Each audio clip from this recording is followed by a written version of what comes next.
Un agent de sécurité accuse une femme noire de voyager sans billet, sans savoir qu'elle finance la compagnie aérienne. On dit souvent qu'on ne connaît jamais vraiment le pouvoir de quelqu'un, jusqu'à ce qu'on le défie. Voici l'histoire d'une journée mémorable à l'aéroport international Hartsfield-Jackson d'Atlanta. Un jour où un agent de la TSA, étroit d'esprit et sûr de lui, s'est cru juge et bourreau uniquement à cause de la couleur de peau d'une passagère. Ce qu'il ignorait, c'est que cette femme noire qu'il était en train de harceler n'était pas une passagère ordinaire. Elle était l'une des principales investisseuses d'une des plus grandes compagnies aériennes au monde. Une femme de l'ombre, qui tirait les ficelles sans jamais chercher la lumière. Ce qui suivit fut un tourbillon de tensions, de révélations et d'alliances inattendues qui allaient bouleverser leur vie à tous les deux. L'aéroport était en pleine effervescence ce matin-là. Les voyageurs d'affaires traînaient leurs valises à roulettes, jetant des regards inquiets à leurs montres. Les familles essayaient de canaliser des enfants surexcités, tandis qu'une foule bigarrée se pressait sous les lumières blafardes de l'aérogare. Les couloirs s'étendaient comme des artères dans ce corps géant en perpétuel mouvement. Des annonces de vol résonnaient sans cesse au-dessus des têtes, ponctuant la routine du voyage moderne. Partout, on voyait des files d'attente devant les cafés, des clients fouillant leurs portefeuilles ou tentant de payer via leur téléphone. Le rire d'un enfant en voyant un avion rouler sur le tarmac se mêlait aux sanglots étouffés de ceux qui disaient adieu à un proche. Au milieu de cette agitation se tenait Octavia Reynolds. Vêtue d'une élégante combinaison noire, de discrètes boucles d'oreilles en perles et d'une montre sobre mais raffinée, elle se distinguait par son calme. Grande, la peau couleur bronze subtilement éclairée par les néons, ses cheveux coiffés en boucles soignées au carré encadraient un visage orné de lunettes de lecture stylées. Octavia dégageait une assurance tranquille. Quiconque la croisait aurait pu penser qu'elle était avocate, professeure ou cadre. Mais nul ne pouvait deviner qu'elle était en réalité l'une des plus grosses actionnaires de Delta Airlines. Peu présente sur les réseaux sociaux, très rarement photographiée, elle préférait agir dans l'ombre. Son influence se faisait sentir en silence, dans les conseils d'administration comme dans ses projets philanthropiques. Elle vivait à Atlanta, mais prenait rarement l'avion depuis cet aéroport pour des raisons personnelles. Ce jour-là était une exception. Elle se rendait à Los Angeles pour finaliser un partenariat visant à soutenir des entreprises appartenant à des minorités. Une initiative qu'elle voulait connecter aux projets sociaux de la compagnie aérienne. Dans son petit sac discret se trouvaient des documents confidentiels prouvant ses parts importantes chez Delta, des documents que peu de gens avaient jamais vus. Ce matin-là, tout était parfaitement planifié. Ce qu'elle ignorait, c'est que sa matinée allait bientôt basculer. À quelques mètres de là, un agent TSA nommé Bradley Foster surveillait la file d'un œil sévère. Homme massif, crâne rasé, regard perçant, il arborait son uniforme réglementaire avec une expression fermée qui traduisait son autorité. Fier de son intuition, il se vantait de savoir lire les gens. En réalité, ses jugements étaient fondés sur des préjugés enracinés et une vision biaisée du monde. Ses collègues, Jasmine Perez et Michael Thompson, étaient habitués à ses excès, bien qu'il les désapprouve en silence. Chaque jour, Bradley ciblait certaines personnes, hommes du Moyen-Orient, femmes voilées, voyageurs latinos ou noirs. Il posait des questions intrusives, inspectait les bagages avec zèle. Ses méthodes frôlaient souvent le harcèlement, mais il savait rester juste assez dans les limites pour éviter les sanctions. Il avait l'habitude de se cacher derrière des formules comme « vérification aléatoire » ou « procédure de routine ». Ce matin-là, alors qu'il faisait son numéro habituel, son regard se posa sur Octavia. Il ne savait rien d'elle. Tout ce qu'il voyait, c'était une femme noire bien habillée, trop sûre d'elle à son goût. Il nota l'absence de billets papier, la petite taille de son bagage, ce qui pour lui semblait suspect. Il l'observa s'avancer vers un autre agent pour passer la sécurité avec pré-check. Tout se déroulait normalement, jusqu'à ce qu'il intervienne. « Madame, je dois revoir votre carte d'embarquement », lança-t-il sèchement.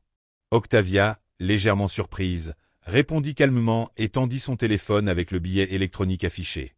Bradley fronça les sourcils en jouant la comédie du contrôle minutieux. Elle était bien enregistrée sur le vol Delta 482 à destination de Los Angeles, dans 2 heures. Tout était en ordre. Mais son calme et sa prestance semblaient déranger l'ego de l'agent. « Ce téléphone vous appartient-il vraiment » demanda-t-il, suspicieux. Octavia le regarda, interloquée. « Bien sûr que oui », répondit-elle d'un ton posé. « Il y a un souci, agent ? Nous allons vérifier ça. Veuillez me suivre, dit-il en lui désignant la zone secondaire de fouille. Octavia sentit son cœur s'accélérer. Elle n'avait rien à se reprocher. Mais elle obéit, refusant de perdre son calme. Non loin, Jasmine Pérez observait la scène. Elle savait que rien ne justifiait cette interpellation. Elle avait vu le billet, l'identifiant, tout concordait. Mais elle vit aussi, dans les yeux de Bradley, ce regard qu'elle connaissait trop bien, celui du racisme ordinaire. Elle soupira. Elle aurait voulu intervenir, mais savait que s'opposer à lui pourrait lui coûter cher. Quant à Octavia, elle restait digne, bien que blessée intérieurement. Elle sentait cette douleur familière d'être ciblée non pas pour ce qu'on a fait, mais pour ce qu'on représente. C'est quelque chose dont on prend conscience après avoir vécu suffisamment de discrimination.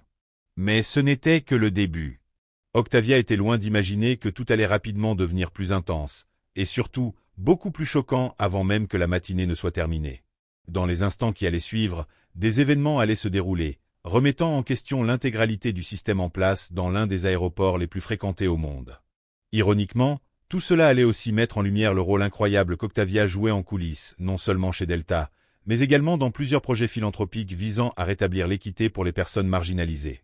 Une journée qui avait commencé comme n'importe quelle autre allait devenir un véritable théâtre de drame, de révélation et de justice karmique.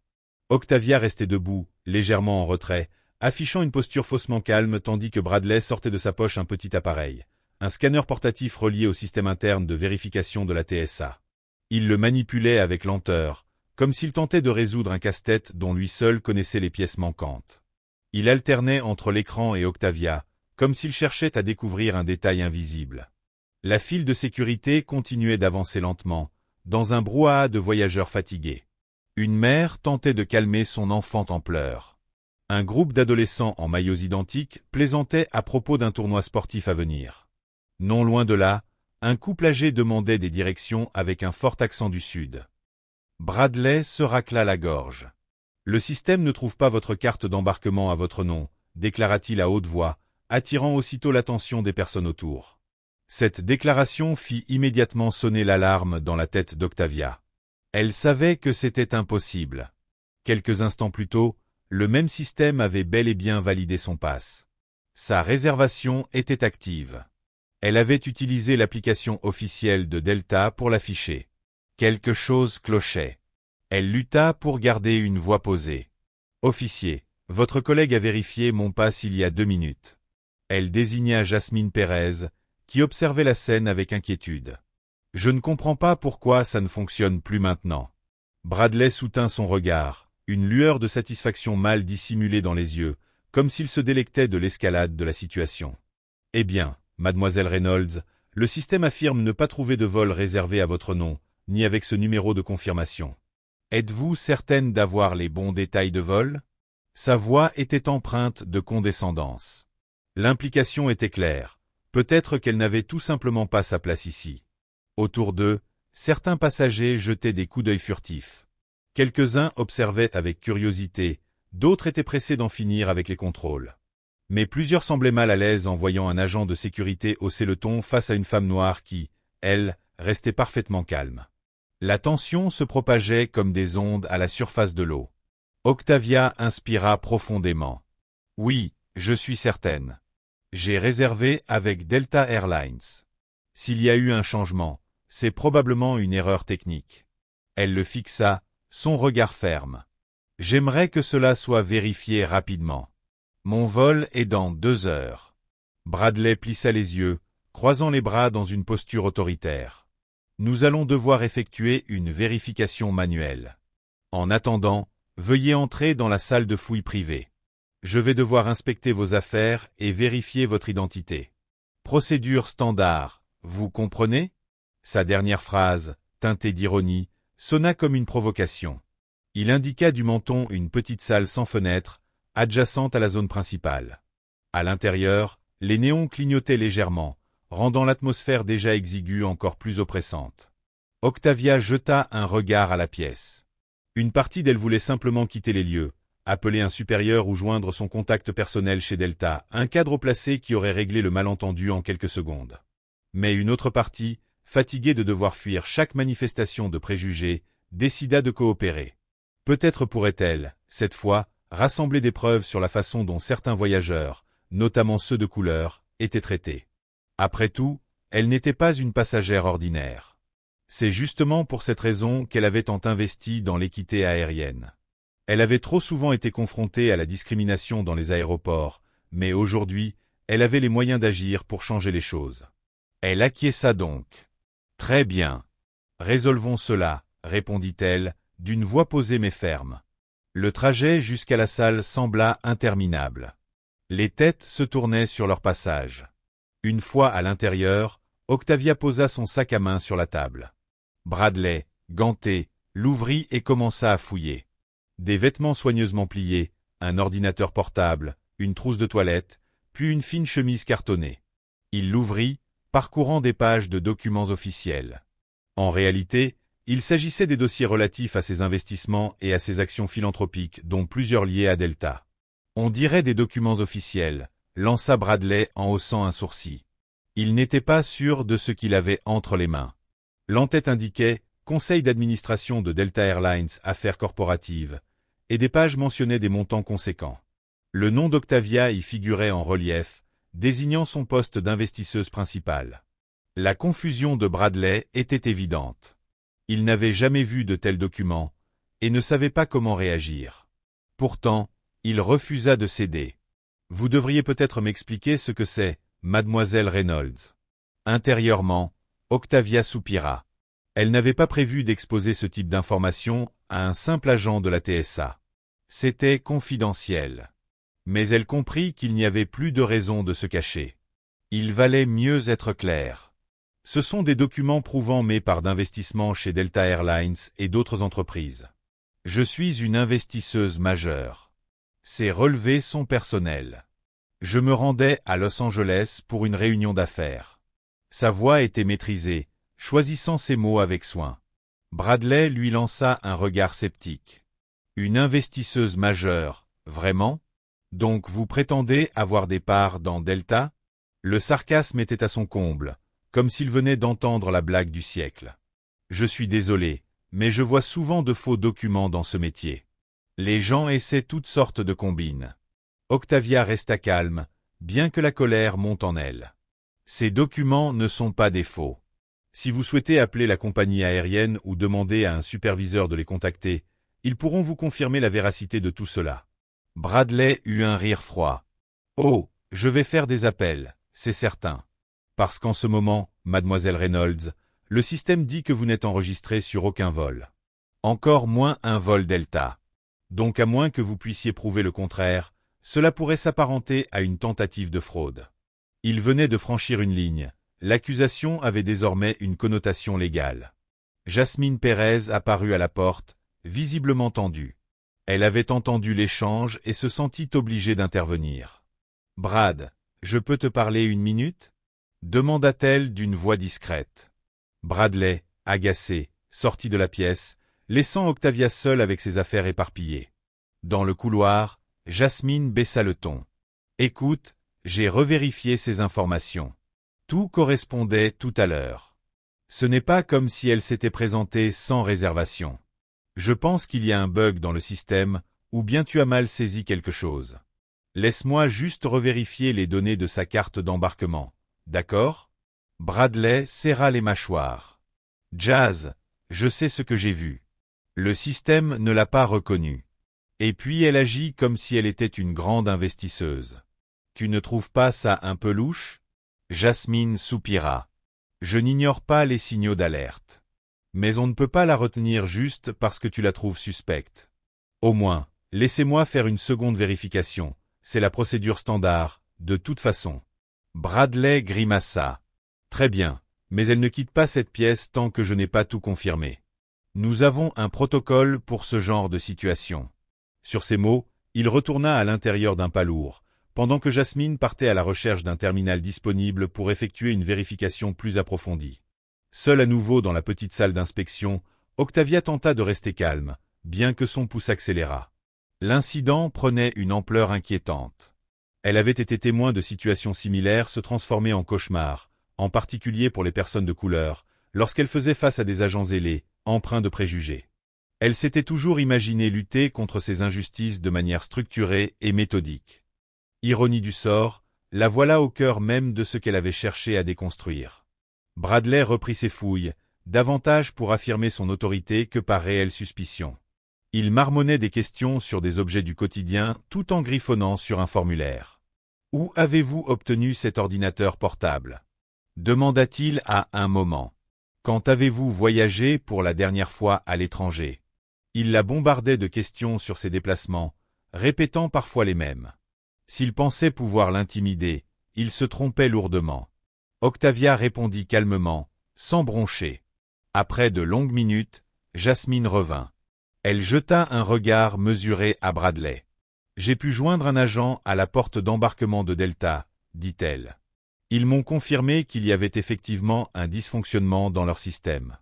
Une partie du manifeste de vol du vol 482 ne s'est pas correctement synchronisée avec la base de données de la TSA. Miss Reynolds est bien enregistrée sur ce vol, en première classe. Elle est même une voyageuse fréquente, même s'ils n'ont pas précisé son statut. Bradley tenta de dissimuler sa surprise. Si c'est vrai, alors c'est Delta qui est en faute. Elle n'a toujours pas de carte d'embarquement physique, et c'est inhabituel. Et on n'a toujours pas clarifié ces documents suspects. N'oublions pas ça. Jasmine soupira longuement, sensible à la tension ambiante. D'après Delta, Miss Reynolds est une passagère respectée, et il préférerait qu'on facilite son accès à la porte d'embarquement. On peut effectuer un dernier contrôle et la laisser passer. Allons, Brad, clôturons ça. Mais Bradley insista. Pas si vite. Ces documents prétendent qu'elle détient des parts chez Delta. C'est une affaire sérieuse. Pour tout ce qu'on en sait, c'est peut-être une arnaqueuse avec de faux papiers pour duper le personnel ou les passagers. J'ai besoin de plus de temps pour vérifier chaque détail. On ne va pas la laisser monter à bord sans assurer la sécurité nationale. Tu connais la sécurité nationale. Les mots qu'il utilisait pour justifier cette situation frôlaient le ridicule. Octavia eut envie de rire, mais se retint. Elle reconnaissait ce schéma. Un agent abusant de son autorité, sous couvert de sécurité. Elle avait entendu parler de ce genre d'abus, mais n'aurait jamais pensé en être elle-même victime, d'autant plus qu'elle était réellement une des principales investisseuses de la compagnie aérienne. « Je ne m'oppose pas à la vérification des documents, officier, dit Octavia, d'une voix calme mais ferme. Mais j'ai un vol à prendre et une réunion cruciale à Los Angeles, qui concerne des centaines de personnes. Si vous comptez me retenir sans raison valable, je vais devoir contacter mon avocat. » Les joues de Bradley rougirent. « Ne me menacez pas avec des avocats, je fais mon travail. » À ce moment-là, un autre agent de la TSA, Michael Thompson, frappa à la porte entr'ouverte, l'air préoccupé. Brad, un superviseur de la compagnie aérienne, est à l'accueil principal. Il demande à voir Miss Reynolds. « Tu veux que je le fasse entrer ?» Bradley grogna. « Très bien. Fais-le entrer. » Moins de 2 minutes plus tard, un homme grand, en costume impeccable de Delta Airlines, entra. Son badge portait le nom Martin Palmer, superviseur chez Delta. Il affichait une expression polie, mais inquiète, comme s'il avait quitté en urgence le comptoir d'enregistrement. « Miss Reynolds, je suis profondément désolé pour cette confusion, » dit-il en s'adressant directement à Octavia. « Nous avons eu un problème technique interne qui a empêché l'affichage de certaines données passagers auprès de la TSA. Dès que nous l'avons constaté, je suis venu personnellement. » Bradley lança des regards inquiets entre Martin et Octavia. Il était visiblement contrarié qu'un représentant de la compagnie intervienne pour mettre les choses au clair. Martin se tourna vers Bradley avec une courtoisie ferme. « Officier, j'ai ici les documents nécessaires pour confirmer la réservation de Miss Reynolds. De plus, je peux témoigner qu'elle est. » Il marqua une pause, choisissant soigneusement ses mots. « Une personne très importante pour notre compagnie. Nous n'avons aucun doute sur ses références. » Bradley se tortilla, mal à l'aise. « Je ne suis toujours pas convaincu par ces documents, » dit-il en pointant les papiers tirés du sac d'Octavia. Martin y jeta un coup d'œil rapide, puis toussa légèrement. « Ces documents sont confidentiels, mais je peux vous assurer qu'ils sont cohérents avec son statut. » Un silence pesant s'installa. Le visage de Bradley trahissait un sentiment d'être dépassé par les événements. Jasmine, percevant une brèche, posa doucement une main sur son épaule. « Laissons passer Miss Reynolds, Brad. » La compagnie a reconnu qu'il s'agissait de leur erreur, pas d'un problème de billets. Nous pourrons finaliser les vérifications plus tard si nécessaire. Bradley ravala sa frustration. Très bien, mais si jamais quelque chose s'avère être faux, je m'assurerai personnellement qu'elle soit poursuivie. Octavia eut envie de lever les yeux au ciel, mais elle se contint. Elle hocha la tête, rangea soigneusement ses documents dans son dossier cartonné. Martin lui proposa de l'accompagner personnellement jusqu'à sa porte d'embarquement, non sans que Bradley ne lance une dernière remarque. La prochaine fois, apportez un billet imprimé. Ça simplifie la vie de tout le monde. Octavia ne répondit rien et se laissa guider par Martin. Son cœur battait encore la chamade. Elle savait que la confrontation touchait à sa fin, mais qu'elle n'en resterait pas là. Certaines humiliations ne s'effacent pas. Cette histoire n'allait certainement pas se limiter à une plainte discrète. Si Bradley pensait en avoir fini avec elle, il se trompait lourdement. Avant la fin de la journée, il comprendrait exactement à quel point la femme qu'il avait tenté de rabaisser était puissante. Et cette prise de conscience allait marquer le début d'une affaire bien plus vaste. Je suis toujours dégoûté. C'est 2025 et nous en sommes là. Faisons-le. Dites-moi ce que vous voulez. Une poursuite, une plainte formelle? Nous pouvons faire les deux si vous le souhaitez. Commençons par une plainte. Je vais vous mettre en contact avec le département juridique de Delta pour que nous ayons une approche unifiée. Je ne veux pas détruire la vie de cet agent, mais je veux de la responsabilité. Je pense aussi à des politiques plus larges, de la formation, des mesures qui pourraient entraîner de véritables améliorations systémiques. C'est exactement ce que j'apprécie chez vous, vous pensez toujours à l'image globale. Envoyez-moi les détails et je m'en charge. Après quelques échanges supplémentaires, Octavia raccrocha, ressentant un léger soulagement. Elle envoya ensuite des messages à quelques personnes dans le cercle exécutif de Delta pour les inclure dans son plan. En quelques minutes, elle reçut des confirmations. Il voulait organiser une réunion formelle sur ce sujet, ce qui pourrait se transformer en une déclaration publique si nécessaire. Octavia sortit de la salle privée et rejoignit Martin pour finaliser les détails de son vol. Ce qu'elle ignorait, c'est que Bradley Foster n'avait pas fini avec sa journée. La confrontation brève dans la salle de sécurité n'était que le début du retour karmique qui allait le frapper. Pendant ce temps, de retour au poste de contrôle, Bradley poursuivait son travail comme si rien de significatif ne s'était produit. En apparence, il projetait la même autorité sévère en scannant les billets et en donnant des instructions aux voyageurs. Mais à l'intérieur, un tourbillon d'émotions contradictoires bouillonnait. Il ressentait une pointe de peur, une peur que peut-être il avait poussé trop loin cette fois-ci, que peut-être les accusations de la femme étaient fondées. Son ego obstiné tentait de réprimer cette peur en rationalisant son comportement, se disant qu'il faisait juste son travail. Jasmine Perez avait discrètement partagé les propos du superviseur de l'aéroport avec Michael Thompson, dans un aparté. Il lui dit « Elle est en réalité très importante pour Delta ». Elle lui répondit « Elle pourrait être un genre de grande investisseuse ». Michael haussait un sourcil. Si c'est vrai, Brad a vraiment fait une grosse erreur. Jasmine soupira. J'espère juste qu'on ne va pas être entraîné dans sa chute. Nous ne l'avons pas arrêté après tout, nous l'avons juste laissé faire. Michael lui posa une main rassurante sur l'épaule. Tu as essayé, mais ça fait un moment que Bradley dépasse les bornes. Peut-être qu'il est temps qu'il en subisse les conséquences. Si cela devient nécessaire, je dirai la vérité. Jasmine acquiesça, bien qu'un sentiment d'appréhension persistait. Les rumeurs se propageaient rapidement dans les aéroports, et si cet incident était aussi grave qu'il semblait, il ne faudrait pas longtemps avant que des responsables plus haut placés dans la chaîne TSA en prennent connaissance. En effet, environ 1 heure plus tard, la superviseure de Bradley, Paula Henderson, arriva au point de contrôle. Femme de caractère dans la cinquantaine, avec une longue carrière dans la sécurité aéroportuaire, Paula savait comment maintenir l'ordre et inspirer le respect. Ses rondes habituelles la conduisaient à chaque point de contrôle, mais l'appel qu'elle avait reçu du responsable de Delta avait accéléré son programme. « Agent Foster », dit-elle d'une voix calme mais ferme, s'approchant de Bradley. Il se redressa instantanément. L'expression de Paula indiquait clairement qu'elle n'était pas là pour une conversation amicale. « Parlons dans mon bureau. » Bradley la suivit à travers plusieurs couloirs derrière la zone de sécurité. Chaque couloir était éclairé par des néons et bordé de portes étiquetées pour diverses fonctions administratives.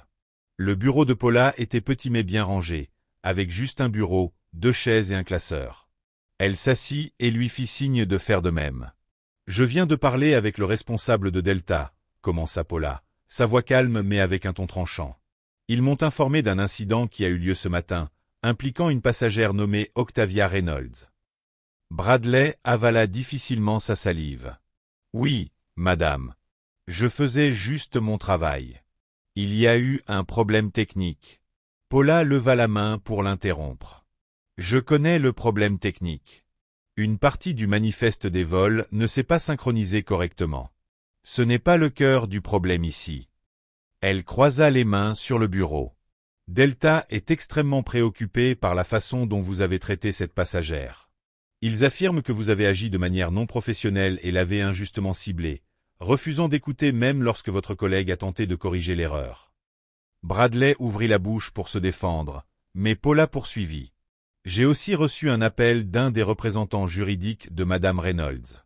Il menace de porter plainte officiellement, peut-être même plus. Je veux entendre votre version, mais sachez qu'à ma position, je dois envisager l'image globale. » Il resta là, l'ampleur de la situation commençant à l'envahir. « Madame Henderson, je crois qu'il y avait une possibilité de passeport d'embarquement frauduleux. Elle avait des documents dans son sac qui semblaient suspects, prétendant être une investisseuse. J'ai été minutieux, c'est tout. »« Vous avez été minutieux, » répéta Paula. Elle se pencha en avant. « Selon Madame Pérez, vous avez ciblé cette passagère bien avant même de scanner son billet. Est-ce exact ?» Bradley hésita, détournant les yeux. « J'ai remarqué qu'elle n'avait pas de billet physique en main. Ce n'est pas courant. » Les lèvres de Paula se formèrent en une fine ligne. « Agent Foster, nous sommes en 2025. De nombreux voyageurs utilisent des passes électroniques maintenant. Ce n'est pas inhabituel. Et cette passagère était en TSA PreCheck. Elle a été vérifiée. En avez-vous tenu compte ?» Bradley avala difficilement. « J'étais suspicieux, madame. » Paula le fixa intensément. « La suspicion sans preuve ne peut pas être votre principe directeur. Nous avons déjà reçu plusieurs plaintes concernant des contrôles aléatoires qui semblent biaisés. Maintenant, une passagère de haut profil se plaint de profilage racial. Je n'ai pas besoin de vous dire à quel point cela pourrait devenir grave. » Il se balança sur sa chaise, tentant de maintenir le contact visuel. « Madame, avec tout le respect que je vous dois, parfois ceux qui représentent les plus grands risques ne semblent pas l'être. J'accomplissais mon devoir. » Paula se recula dans sa chaise, son expression difficile à déchiffrer pendant un moment. « Je vous place en révision administrative, avec effet immédiat. Nous enquêterons sur cette affaire de manière approfondie. En attendant, vous serez réaffecté à des tâches non liées aux passagers. » Bradley se redressa, stupéfait. « Vous me mettez en congé pour un malentendu. » Paula serra la mâchoire. « À cause des plaintes répétées concernant vos comportements, des plaintes officielles d'une personne qui est en fait une actionnaire majeure de Delta. Eh oui, un malentendu, mais l'essentiel est que vous avez attiré une attention négative sur ce point de contrôle. Nous ne pouvons pas l'ignorer. » L'esprit de Bradley tournait à toute vitesse. Il pensa à son crédit immobilier, à ses paiements de pension alimentaire, à la routine qu'il avait construite. « Madame Henderson, s'il vous plaît, » commença-t-il, mais Paula se leva, mettant fin à la conversation. « Je vous conseille de coopérer avec l'enquête, » dit-elle en le congédiant. En sortant du bureau de Paula, Bradley ressentit un mélange de colère et de peur. Il traversa les couloirs d'un pas lourd en direction de la salle de pause, pour essayer de rassembler ses pensées. L'uniforme qu'il portait semblait soudainement plus lourd. Pour la première fois, il commença à réaliser que peut-être, juste peut-être, il s'était attaqué à la mauvaise passagère. Octavia embarqua sur son vol à destination de Los Angeles sans autre incident. Elle prit son siège en première classe, remarquant le design moderne de la cabine et le bourdonnement apaisant des moteurs de l'avion. Les agents de bord, briefés par Martin, lui accordèrent une attention particulière. L'un d'eux lui apporta même un verre de champagne avant le décollage, qu'elle refusa poliment. Elle n'avait pas besoin de champagne. Ce dont elle avait besoin, c'était de temps pour réfléchir.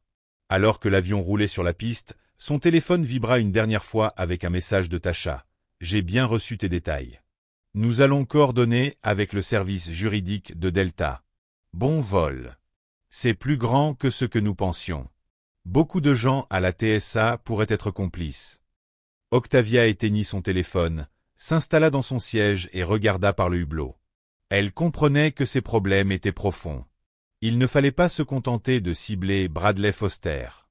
Elle soupçonnait que son comportement n'était que le symptôme d'un problème culturel plus large dans de nombreux aéroports. Si la TSA voulait vraiment protéger les gens, elle devait éradiquer les billets qui faisaient plus de mal que de bien. Elle se souvenait du temps où elle finançait des bourses pour les pilotes et agents de bord noirs.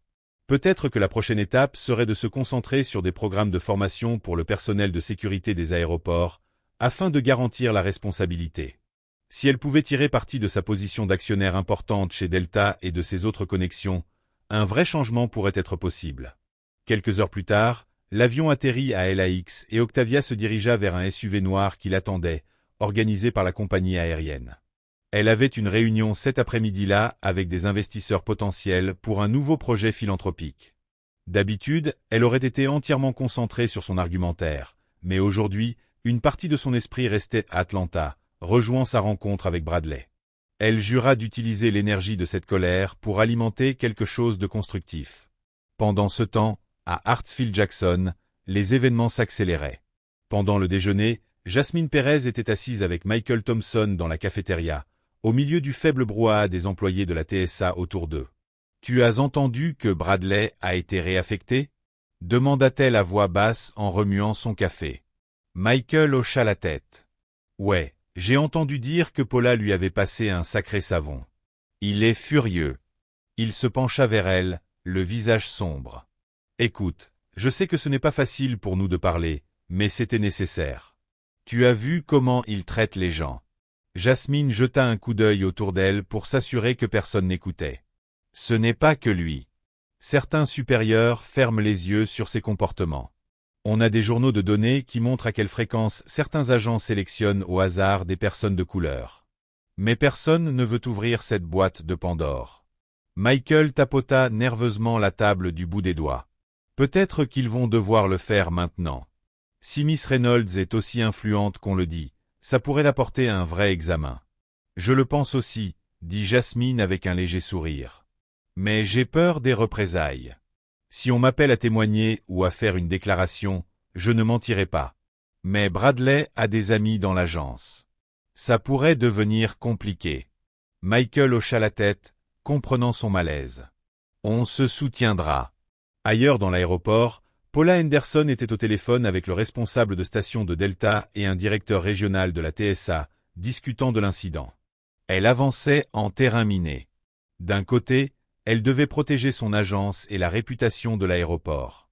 De l'autre, ignorer le problème risquait de provoquer une catastrophe juridique et médiatique. Finalement, il fut décidé de lancer une enquête interne approfondie. Des déclarations seraient recueillies auprès de toutes les personnes concernées, et il tenterait de désamorcer la situation avant qu'elle n'atteigne les médias nationaux. Mais la machine était déjà lancée, au sens figuré comme au sens propre. Octavia était à Los Angeles, en pleine session stratégique avec Tasha et l'équipe juridique de Delta. Bradley bouillonnait de colère, prêt à défendre ses actes. Paula et d'autres responsables de la TSA tentaient de contenir les retombées. Le personnel de Hartsfield-Jackson sentait le sol trembler sous ses pieds, conscient qu'un grand bouleversement était en train de se produire. 3 jours plus tard, Octavia était assise dans une salle de conférence élégante au centre-ville de là. De grandes fenêtres offraient une vue panoramique sur la ville. Une longue table en bois poli, entourée de fauteuils en cuir au dossier, occupait la pièce. D'un côté, Tasha pianotait sur sa tablette. De l'autre, 2 avocats de Delta et un directeur régional de la TSA, Randall Bowman, venu spécialement pour la réunion. « Miss Reynolds, » commença Bowman, « nous sommes profondément désolés pour l'épreuve que vous avez vécue. Cela ne reflète pas les valeurs que nous voulons défendre à la TSA. Nous enquêtons sur le comportement de l'agent Foster, et je vous assure qu'il y aura des sanctions si nous découvrons des fautes. » Octavia écouta calmement. « Je vous remercie, monsieur Bowman. Cependant, je veux souligner que cela va au-delà d'un seul agent. J'ai reçu de nombreux messages de personnes me racontant des histoires similaires. Contrôle ciblé, humiliation, intimidation. Cela suggère un problème systémique. Bowman hocha la tête. Nous savons que la TSA a un passé entaché d'accusations de profilage racial. Nous avons introduit de nouveaux modules de formation, mais il est évident que des incidents persistent. Nous nous engageons à un examen plus approfondi. Tasha intervint. Nous aimerions consulter les données sur la fréquence des contrôles aléatoires par agent ainsi que les plaintes enregistrées à Hartsfield-Jackson ces dernières années. Cela fait partie de la construction d'un dossier pour ou contre un biais systémique. Les avocats de Delta appuyèrent la demande. Ils voulaient éviter une mauvaise presse, mais voyaient aussi l'intérêt d'une expérience de voyage plus équitable tant sur le plan commercial que moral. Bowman se tortilla sur son siège. Nous verrons ce que nous pouvons faire. Mais veuillez comprendre que la diffusion de données internes est soumise à des protocoles. Il faudra peut-être passer par une demande officielle ou des procédures juridiques. Octavia se pencha en avant. Je suis prête à suivre les procédures, mais le public mérite la transparence. Si les changements ne sont pas faits de manière volontaire, je serai contrainte d'envisager d'autres options, y compris médiatiques ou judiciaires. Un silence tendu suivit. Finalement, Bowman se racla la gorge. Compris. Pour l'instant, avançons de bonne foi. Essayons de résoudre ce problème sans scandale public. L'accord préliminaire fut rédigé. La TSA fournirait certaines données anonymisées et ouvrirait une enquête sur les pratiques à Hartsfield-Jackson, notamment sur la formation et la surveillance des billets. En échange, Octavia et son équipe juridique suspendraient toute annonce publique ou poursuite, à condition que les actions soient sincères. À la fin de la réunion, Tasha échangea ses cartes de visite. Octavia serra la main de Bowman avec politesse, notant les rides d'inquiétude sur son visage. Elle devinait qu'il pensait aux implications. Si une figure influente comme Octavia Reynolds révélait publiquement des cas flagrants de racisme, les conséquences seraient énormes. Pendant que ces négociations avaient lieu, la situation de Bradley Foster empirait. L'enquête administrative avait commencé. Il était relégué dans un bureau à vérifier des colis entrants ou à filtrer les employés entrant dans des zones restreintes. Les tâches étaient monotones. Il détestait l'isolement. Un après-midi, assis dans un coin sombre, son collègue Jordan Kim l'aborda. « Hé, mec, j'ai entendu dire qu'il programme des entretiens avec le personnel concernant l'incident avec l'investisseuse de Delta. » Bradley grogna. « Ouais, on m'a dit que j'aurais une audience bientôt. Je suis prêt. Je n'ai rien fait de mal. » Jordan hésita. « Tu devrais savoir que Jasmine Perez a dit qu'elle allait témoigner sur ton habitude de cibler certains passagers. Et Michael Thompson soutiendra ses dires. » Il se lève pour la passagère. La poitrine de Bradley se serra. « Sérieux? Ils se retournent contre moi? N'importe quoi. Ils ne peuvent rien prouver. » Il claqua un dossier fermé. Jordan haussa les épaules. « Prépare-toi. Les journaux montrent combien de fois tu as fait des contrôles aléatoires. Les chiffres risquent de ne pas être en ta faveur, surtout s'ils montrent que tu ciblais majoritairement des personnes de couleur. Et la superviseure de la compagnie aérienne est de son côté. Ça va être compliqué. » Bradley fit les 100 pas. Peut-être pourrait-il manipuler les données, dire qu'elles manquent de contexte. Mais une voix intérieure lui soufflait qu'il était allé trop loin cette fois. Ses préjugés qu'il avait nourris pendant des années l'avaient rattrapé. Il appela un ami du syndicat pour demander conseil. Mais ce qu'il entendit ne le rassura pas. « Brad, si le siège de la TSA veut faire un exemple, ça pourrait tomber sur toi. Je te conseille de prendre un avocat. » L'idée même d'en avoir besoin le rendit malade. Il était convaincu d'avoir toujours eu raison. Mais chaque jour qui passait rendait cette boule d'angoisse plus lourde. La chaîne d'événements irréversibles avait commencé dès qu'il avait choisi d'harceler une passagère qu'il pensait impuissante. Quelques semaines plus tard, Octavia était à son bureau chez elle, à Atlanta, parcourant les dernières données que Tasha avait compilées, rapports de plainte, statistiques sur les contrôles aléatoires, données démographiques des passagers interpellés. L'image était inquiétante. Dans plusieurs aéroports, certains agents ciblaient de manière disproportionnée les voyageurs noirs et d'autres personnes de couleur. Les chiffres de Bradley Foster ressortaient de façon flagrante. 78% de ces contrôles aléatoires visaient des minorités, alors qu'elles représentaient une part bien plus faible du trafic pendant ses heures de travail. De plus, les témoignages de Jasmine Perez et Michael Thompson étaient accablants. Remarques sarcastiques, sourires narquois, refus répétés de laisser passer certains passagers même après vérification. C'était un dossier accablant. Le même jour, Octavia reçut un email de Randall Bowman, le directeur régional de la TSA. La directrice, qui avait assisté à la réunion à Los Angeles, avait envoyé un courriel. L'objet, résolution et prochaines étapes. Octavia l'ouvrit et découvrit une explication détaillée sur la manière dont la TSA prévoyait de traiter le cas de Bradley Foster. Bradley Foster serait licencié en raison de comportements fautifs documentés et de pratiques de profilage racial. La TSA allait lancer une nouvelle initiative de formation visant à lutter contre les préjugés inconscients, avec des mesures de surveillance pour garantir l'équité des contrôles aléatoires. Les opérations de sécurité de l'aéroport international Hartsfield-Jackson subiraient un audit externe, et des audits similaires seraient envisagés pour d'autres grands aéroports présentant des données préoccupantes. Un sentiment de soulagement envahit Octavia. C'était la responsabilité qu'elle avait exigée. Cela ne résoudrait pas le racisme systémique du jour au lendemain, mais c'était un pas concret vers le changement. Plus tard dans l'après-midi, elle reçut un appel de Tasha. Ils l'ont officiellement renvoyé, annonça Tasha. Il pourrait encore essayer de poursuivre pour licenciement abusif, mais les preuves sont accablantes. Et apparemment, d'autres employés confirment qu'il avait des antécédents de préjugés raciaux. Octavia laissa échapper un soupir qu'elle ne s'était même pas rendu compte de retenir. Espérons que cela serve d'exemple. Les jours suivants, les médias locaux s'emparèrent de l'histoire. Bien qu'Octavia ait hésité à s'exprimer publiquement, une fuite révéla son rôle en tant qu'investisseuse majeure chez Delta, ainsi que les détails du licenciement de Bradley. Les titres affichaient « Agent de la TSA licencié pour profilage racial ». Investisseuse influente de Delta et partialité dans les airs. La TSA sous le feu des projecteurs après un incident à l'aéroport d'Atlanta. Certains médias nationaux en firent même des segments.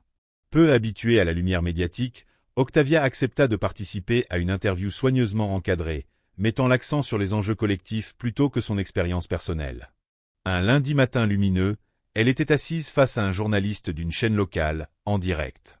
Mademoiselle Reynolds, vous avez utilisé votre position pour pousser à des réformes au sein de la TSA. Que souhaitez-vous que les voyageurs retiennent de cet incident? Demanda le présentateur. Octavia sourit doucement. Que la responsabilité, ça compte. Peu importe votre poste ou votre origine, si vous contribuez à la discrimination, il doit y avoir des conséquences. Ce n'est pas seulement punir une personne. C'est garantir un traitement équitable pour tous. On a fait des progrès, mais la route est encore longue. Elle reçut une vague de messages de soutien après cette diffusion. Ses collègues et amis la félicitèrent d'avoir transformé une offense personnelle en un combat plus large pour la justice. Mais Octavia restait lucide. Elle savait que le racisme ne disparaissait pas simplement parce qu'un agent avait été renvoyé. Cependant, l'incident avait déclenché une conversation renouvelée sur les billets dans la sécurité aérienne. Ironiquement, Delta annonça la même semaine un nouveau partenariat philanthropique, l'un des projets imaginés par Octavia, un fonds de bourse pour les jeunes issus des minorités souhaitant faire carrière dans l'aviation et la sécurité. Ce communiqué de presse attira des réactions positives, éclipsant les tentatives de Bradley de se faire passer pour une victime. Dans l'ombre, Octavia et Tasha gardaient un œil sur Bradley. Elles entendirent dire qu'il tentait de monter une défense, évoquant une soi-disant discrimination inversée et un système injuste qui aurait cédé face à une investisseuse fortunée. Mais les faits étaient têtus. Finalement, il disparut de l'intérêt public. À la fin, l'homme qui avait tenté d'humilier Octavia se retrouva sans emploi, discrédité socialement, perdant sur les plans moral et juridiques. La vie reprit une certaine normalité pour Octavia Reynolds, du moins en surface. Elle voyageait régulièrement, supervisant ses investissements et projets philanthropiques. Mais quelque chose en elle avait changé. Une détermination déjà présente, mais désormais renforcée par l'épreuve vécue au grand jour. Elle devint un peu plus ouverte sur son rôle chez Delta, comprenant que parfois, la visibilité est essentielle pour faire bouger les lignes. Même si elle protégeait encore sa vie privée, elle laissa entrevoir au monde qu'une femme noire pouvait exercer une influence considérable là où on ne l'attend pas. Parallèlement, l'aéroport d'Atlanta mit en place de nouveaux protocoles transparents pour les contrôles aléatoires. Les agents reçurent des formations supplémentaires sur la reconnaissance et la gestion des biais inconscients. Paula Henderson supervisa personnellement ces changements, déterminée à ce que le scandale ne soit pas vain. Jasmine Perez et Michael Thompson reçurent des distinctions pour leur courage et leur honnêteté. Leur quotidien continua, mais avec un sens renouvelé de la mission. Ils n'avaient plus à détourner les yeux face aux actions de Bradley. Ils étaient désormais les visages d'un changement naissant dans la culture de la TSA. Quant à Bradley Foster, il passa plusieurs mois à errer d'un petit boulot à un autre. La réputation de raciste licencié de la TSA le suivait comme une ombre. Peu d'employeurs étaient prêts à embaucher un homme avec un tel passé. Peut-être, dans un rare moment de lucidité, se demanda-t-il comment ses préjugés avaient pu ruiner sa carrière. Mais ce moment, s'il eut lieu, fut vite éclipsé par l'amertume qu'il nourrissait envers Octavia, la TSA et un monde qu'il considérait désormais comme injuste. Sa colère aurait pu faire de lui une leçon. L'homme qui a tout perdu parce qu'il n'a pas su dépasser ses préjugés. En fin de compte, cette histoire nous rappelle que les lignes entre les simples voyageurs et les puissants, entre le racisme et la justice, sont plus fragiles qu'on ne le croit. On ne sait jamais vraiment à qui l'on a affaire et ce qu'il représente. En une seule matinée, un acte de profilage racial en apparence anodin a déclenché une réaction en chaîne qui a forcé tout un système à se remettre en question. Octavia en est ressortie non seulement blanchie, mais plus déterminée que jamais. Et Bradley, dans un retournement de situation presque karmique, a dû faire face aux conséquences de sa propre étroitesse d'esprit. Ce fut, comme on dit souvent, la tempête parfaite, un mélange de drame, de révélation et de rédemption chèrement acquise. Ainsi se termine notre histoire, celle d'une femme noire puissante et discrète, qui a transformé une humiliation en moteur de changement. Octavia Reynolds a prouvé que l'on peut être à la fois victime et actrice de justice. Par son courage et sa détermination, elle a bouleversé un système entier. Mais maintenant, à vous de réfléchir. Avez-vous déjà été témoin ou victime de discrimination dans un aéroport ou ailleurs? Que feriez-vous si vous étiez à la place d'Octavia? Auriez-vous eu la force de vous battre jusqu'au bout? Pensez-vous que la société fait assez pour éradiquer les discriminations systémiques? N'oubliez pas, chaque geste compte. Chaque voix a du poids. Si cette histoire vous a touché, si elle vous a fait réfléchir ou vous a inspiré, montrez-le en aimant la vidéo, en la partageant autour de vous, et surtout, en vous abonnant à notre chaîne. C'est ensemble que nous continuerons à mettre en lumière des récits puissants, réels ou inspirés du réel, qui secouent les consciences et éveillent les cœurs. Merci d'avoir voyagé avec nous. À bientôt pour une nouvelle histoire pleine de sens.